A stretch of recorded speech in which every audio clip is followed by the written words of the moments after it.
Hey, Gen Geek fam. It is the OG of Generation Geek, Doc Solo, and today, do I have a treat for you. We're going to dive into an honest and objective review from DC's Comics' much heralded new release, well, kind of Batman Hush 2. So, sit back, and let's dive in. Check this out.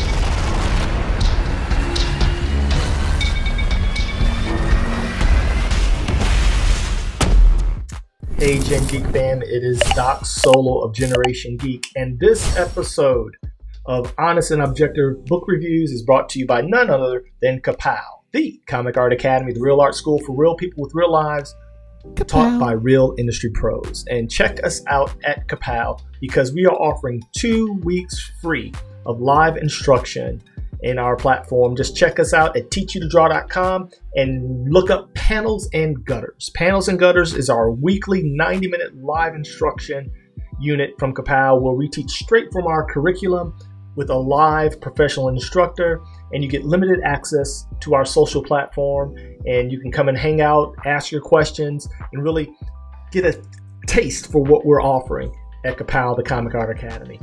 And so seats are limited, so check out Panels and Gutters at teachyoutodraw.com and participate in your 2-week free trial of Ka-Pow, the Comic Art Academy.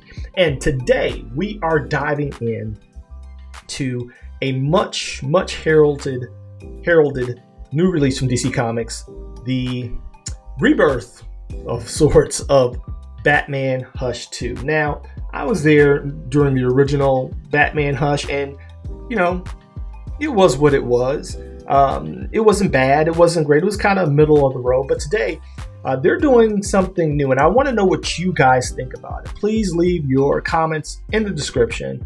I'll withhold my subjective opinions for the very end, but we're going to try to stay as objective and as non-biased as possible during our thorough and objective review. And so, a little bit of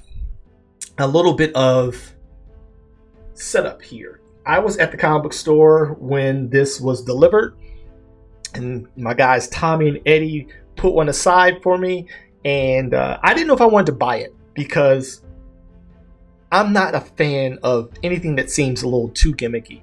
You know, if you have been around in the 90s during the speculation boom, you got your fill if you were, you know, really kind of a purist in the craft of gimmicky covers and all. They were throwing everything and everything, trying to spark interest and really stoke the fires of the speculators market. And as we all know, eventually that bubble burst.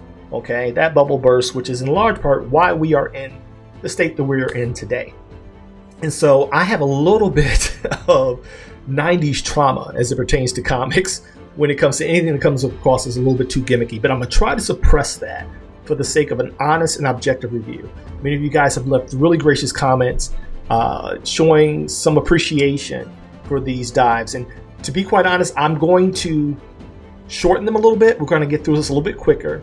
And we're going to just touch on some points. I'm going to give you the rating scale based on the 5-dub scale of what we think these books, how they kind of land based on our breakdown. But I'm going to be doing more academic insight at Ka-Pow, the Comic Art Academy, my online YouTube channel specifically for comics, art, and learning content. So check us out at Ka-Pow School here on YouTube, at Ka-Pow School, youtube.com/at Ka-Pow School. There should be a graphic right here. All right, so without further ado, let's dive into Batman Hush 2. Now, if you can see this is the foil variant, okay? It's part of the DC Comics All-In, and you see this cover price here. I don't know if you can see this, but this is $19.99. Yeah, $20. The size is enormous, and I don't know how I feel about it. When Tommy showed this to me on the stands, as he was unboxing, he wanted to get my initial take, and we're going to talk about that. We probably have already talked about that at Comic Shop Talk at the time that this comes out. So check out Comic Shop Talk Live, where we've more than likely gone over the overall consensus as to this new endeavor from DC Comics. But this is the foil. Really shows a lot of fingerprints.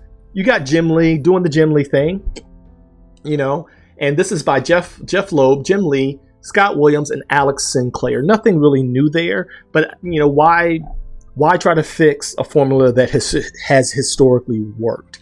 Usually when you got Jim Lee, Scott Williams, and Alex Sinclair, you're pretty much guaranteed a consistent experience when it comes to the art and the craftsmanship of the story. The variable is always going to be the writer. And so say what you will about Jeff Loeb. His stuff is okay. I don't hate it. I'm not a huge appreciator, but I get it. And like most writers, it can be a hit or miss. But is this a hit? Too soon to tell, to be quite honest. Too soon to tell.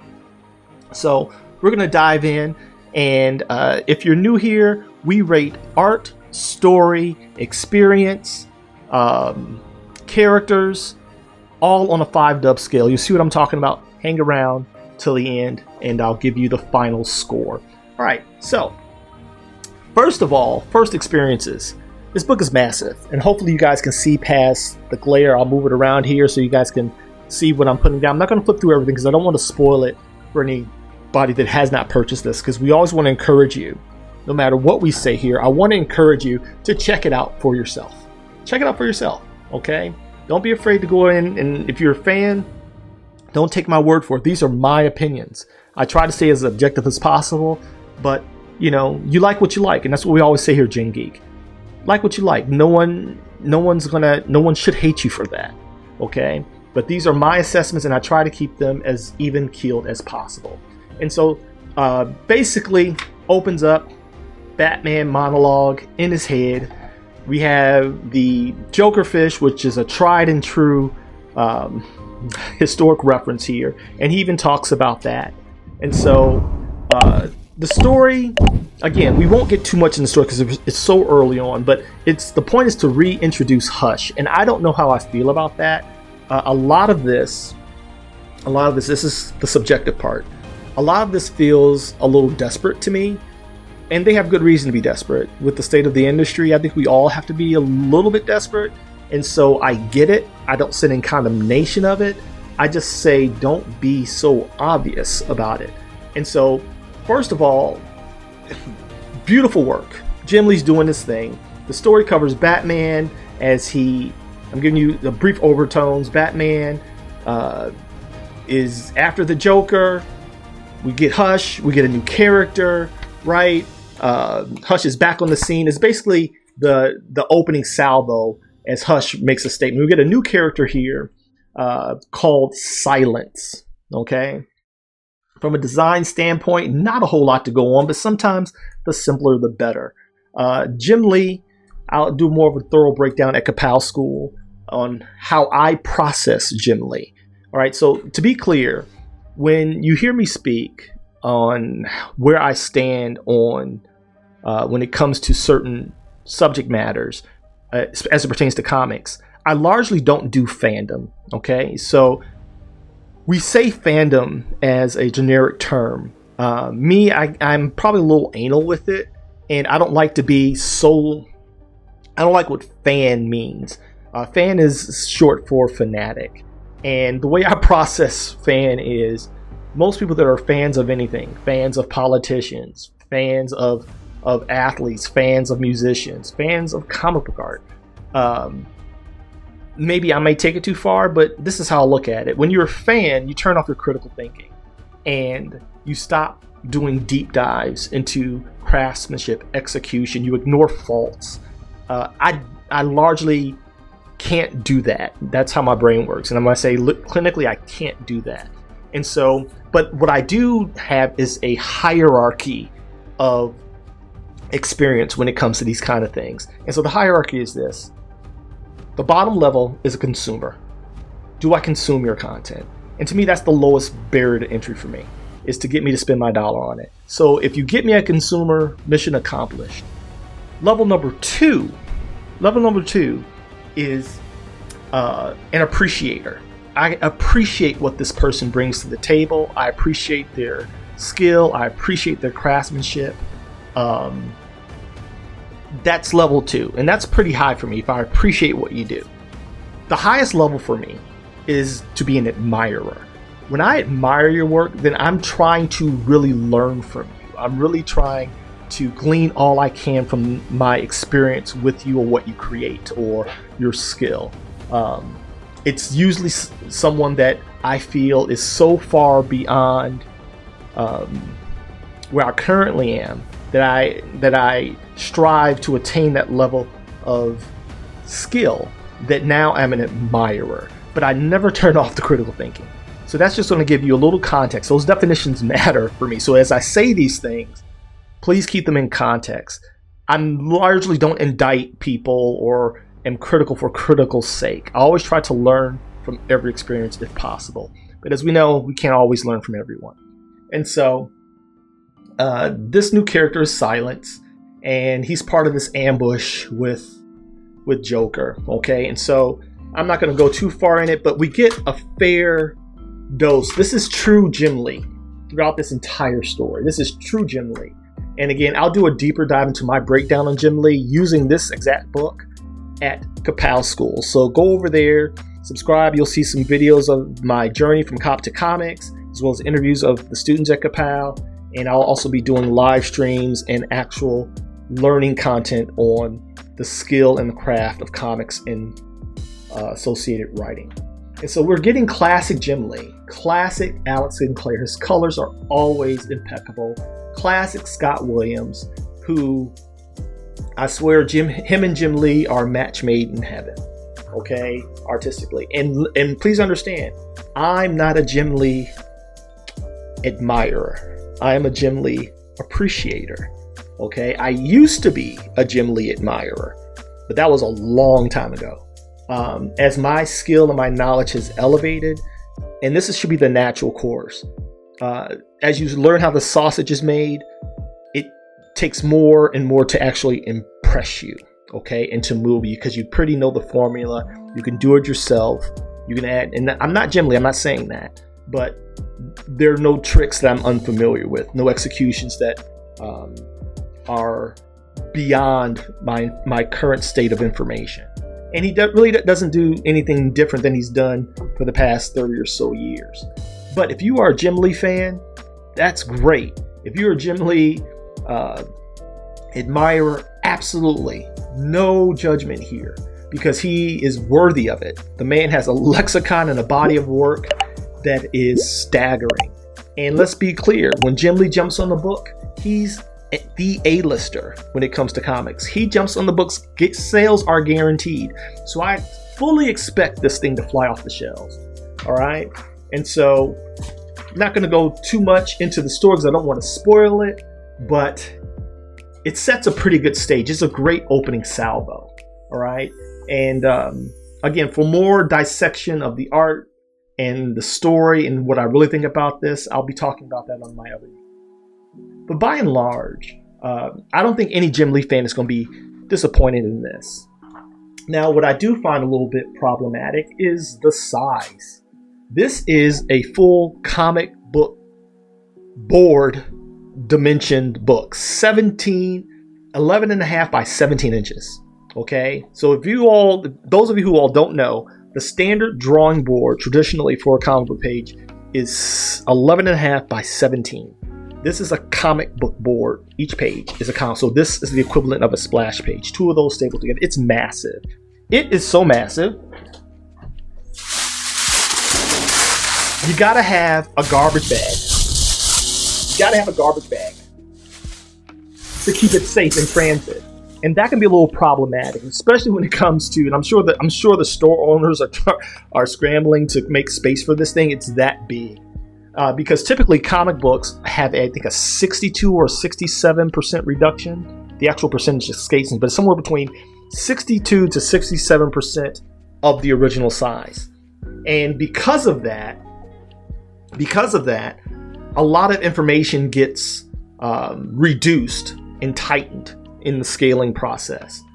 I don't know if this is a good plan, because as excellent as Jim Lee is, and exceptional as he is, this size exposes some of his quirks. And I call them quirks because, again, as I said in the past, like when I did the Brian Hitch, the Red Coat review, as creators become more proficient and they rise up the rank and start landing on the Mount Rushmores according to fans, you have to be very critical at that point to find anything wrong.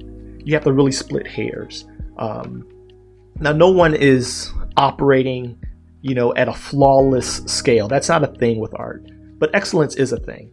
And Jim Lee has been excellent for quite some time, okay? And so I'm not going to bother really picking apart. I'll do a deeper dive again at Ka-Pow School on what I'm seeing. But this size is it's enormous, and it can pose problems for storage as a fan. If you're a fan storing this thing, if you got your typical long boxes and stuff, this could be a problem, especially if you want to maintain its quality in the long term. Okay. Again, not really sure what the real point of something this big. I think Jim Lee's name and this all-star creative team should have been enough to sell it in the minds of any fan at this stage of the game. I don't know if this is totally necessary, but tell me what you guys think in the comments. I see more problems with the size than I see pleasure in the size. And then we have two. So we totally get 22 pages of full story. Understand that. I think the size makes it feel less, to be quite honest. I don't know if it's the size or the dialogue, but by the time I reached to this to be continued part, I found myself counting the pages to make sure they actually gave me 22 pages. So I think the size of it kind of distorts the page count, if that makes sense. It's a little weird to me. But it's 22 pages of core story, because I'm looking at all these ads, and I saw all these ads, and then I saw these two backup preludes for Ultimate Martian Manhunter. One word, why? Okay, but Ultimate Martian Manhunter, which I won't comment on this, but let's just say this size didn't do this artist any justice, in my opinion. As well as Ultimate Green Lantern. We get a little taste of Ultimate Green Lantern #1.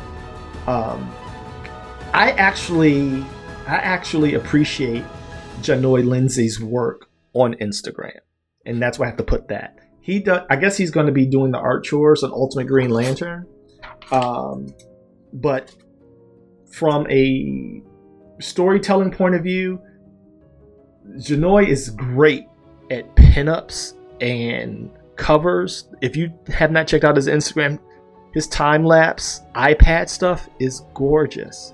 It's absolutely gorgeous.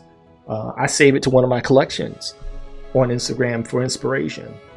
But I'm seeing a huge fall off in the actual sequential work. And so not excited about Ultimate Green Lantern based on this preview, nor am I excited about Ultimate Martian Manhunter. I just don't know why, to be perfectly clear. And because we get all of these ads and these prequels, it makes it feel truncated. But no, it's legit. And again, I want your feedback when you guys get your copy. And so we're going to dive in to the critique at this point, to the ratings. Let's go ahead and put some numbers on it, and let's stand on some business. Okay, and like, follow, subscribe. Tell me what you guys think. All right. And I've read the story. I didn't want to share too much because I didn't want to give you guys spoilers. But for the story, I give it 2.5 dubs on a 5 dub scale. 2.5 dubs on the 5 dub scale. The story, I don't know if there's a lot new to be mined here, but I will say indeed that at the very least, let me get my picture up here. I thought I had that covered. Apologies. I will say, based on the story alone and building on something that we've already read, okay, there was mystery and there was intrigue in the initial story. I in full transparency, I'm kind of on the fence on how far you can go with this. You know, comics have a tendency to suffer from redundancy, and it's been said that a lot of creators are running out of ideas. I don't believe that to be true. I've been reading some really exceptional indie books that I'll be reviewing here as well moving forward. And so I don't agree with that. But I think the big two are suffering from a real problem when it comes to creating innovative stories. I don't believe that we should expect new at this point. So much has been done. But at the very least, what I've been seeing in the indie market, and I'm largely historically been a mainstream guy, but what I've been seeing in the indie market is innovation, and that is, in and of itself, is sticking the landing, in my opinion. Because when you have access to so much information, so much content, especially in this internet, Google, YouTube age, it's going to take a lot to move your needle when it comes to originality. I don't believe it's really a thing at this point. But what you can do is innovate on stories, fuse concepts and ideas to come up with something that's interesting, that has the facade of never being done before. And that's kind of what we teach our students at Ka-Pow. Don't shoot for originality. Originality is largely not a thing. Everything comes from something. So I don't think there's a lot of innovation with this story. We'll see moving forward. It's just issue 1, so I'll leave it at that. Now for the art. On the art side, well, that's a different story. On the art side, it gets a solid 5 dubs on a 5 dub scale. We're talking Jim Lee. We're talking Scott Williams and Alex Sinclair. Okay, penciler and storyteller, inker and colorists extraordinaires, plural. Okay, and so if you guys are a Jim Lee fan, again, I admittedly am not. I am definitely a Jim Lee appreciator. I fully appreciate what he does. I love his live streams on Twitch. There's just watching his process, but it's your standard Jim Lee. Okay, he has cemented himself on the Mount Rushmore of comic artists, in my opinion, and he does not disappoint. So if you are a Jim Lee fan, you will not be disappointed. And he brings his colorist and his go-to inker. You know what you're getting. It's like don't if it ain't broke, don't fix it. And so we're gonna give it 5 dubs on a 5 dub scale. All right. Now, when it comes to characters, I'm a little tougher here. On the character side, we're only going to give it, I can only give it in good conscience, 2.5 dubs. They introduced one new character, and I don't know how big of an impact that character is going to make. The character's silent. But we're getting Hush again. I don't think anybody was ever really impressed by the character his first go at bat. I really don't. If you love Hush, you can like what you like. Again, no judgment here. Leave a comment in the comments. Tell us what you think about Hush. But by and large, from what I've experienced, Hush was a give or take character. No one was ever really impressed or moved by Hush to that capacity. We get Joker, but some of us think Joker should have been DX'd a long time ago. All right, and so we know we have some staunch Joker fans, but we can get into that debate at Comic Shop Talk Live. All right, should Joker taken a dirt nap a long time ago? And if you think that's the case, you might actually enjoy at least how this story opens. And I'll just leave that without spoiling too much for you. But characters, not a whole lot. We get some of the Bat family, and they even allude to the story how many of them it's running around, and it's really gotten excessive. And I don't know if that was intentional or they were admitting that the Bat family has expanded what is considered by any stretch of the imagination reasonable. Okay, so characters, I can only give it 2.5 dubs, which kind of offsets the 5 dubs from the art. All right, so next we have the overall experience. How did it feel? What's going on with the quality of the book?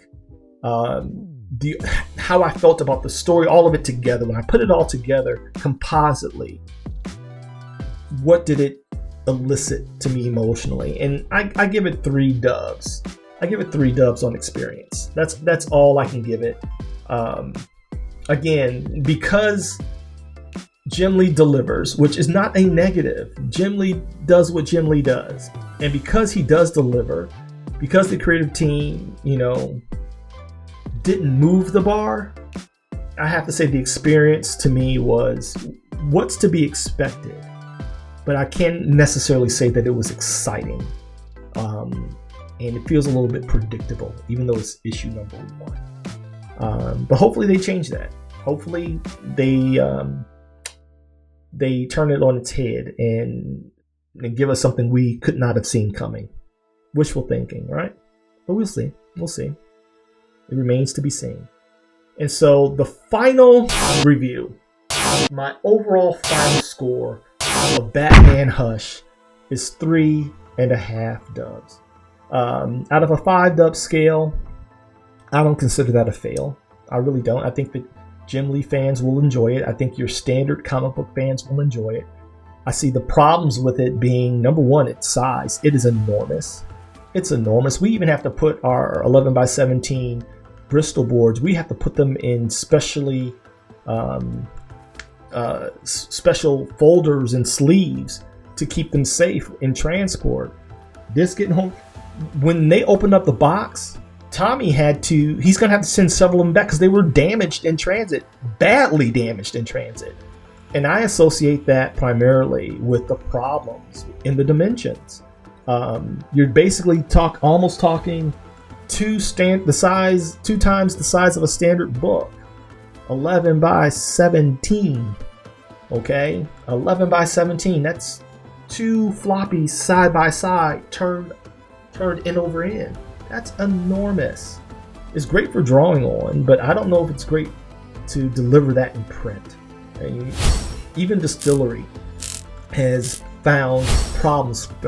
Consumers and fans have had problems with Distillery with their prestige format, which is much smaller than this. It's much, much smaller than this. And even the retailers have a hard time shelving larger books, let alone storing them should they not sell for back issues. These are things that have to be considered. They have to be considered. And so that's my objective and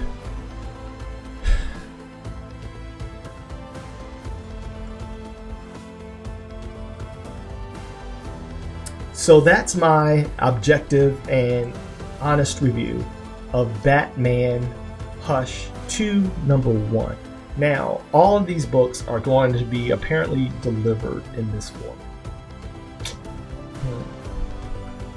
That's the entire series in this comic book page, original comic dimension format. That could be a problem. I think that can be a problem. I think Jim Lee and Alex Sinclair and Jeff Loeb and Scott Williams, I think they're going to do what they've always done, and that's deliver a good literary product. I hope that's the case. Now it's all contingent on the story. Okay, too early to really give any real input on the story, but how you established it, at the onset with this issue, not a whole lot of places you can go with it, unless you go someplace where we would never have expected. And I don't see the powers that be doing that. I really don't see that as a thing.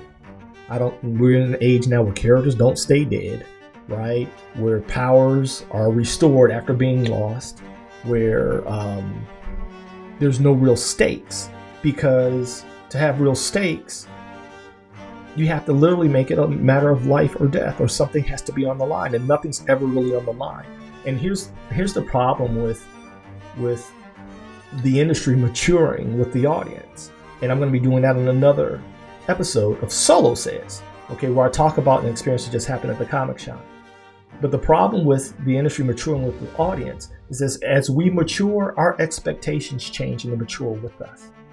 Okay? And when you're not suspending my disbelief, because now the bar has been raised for suspending my disbelief, that can be a problem.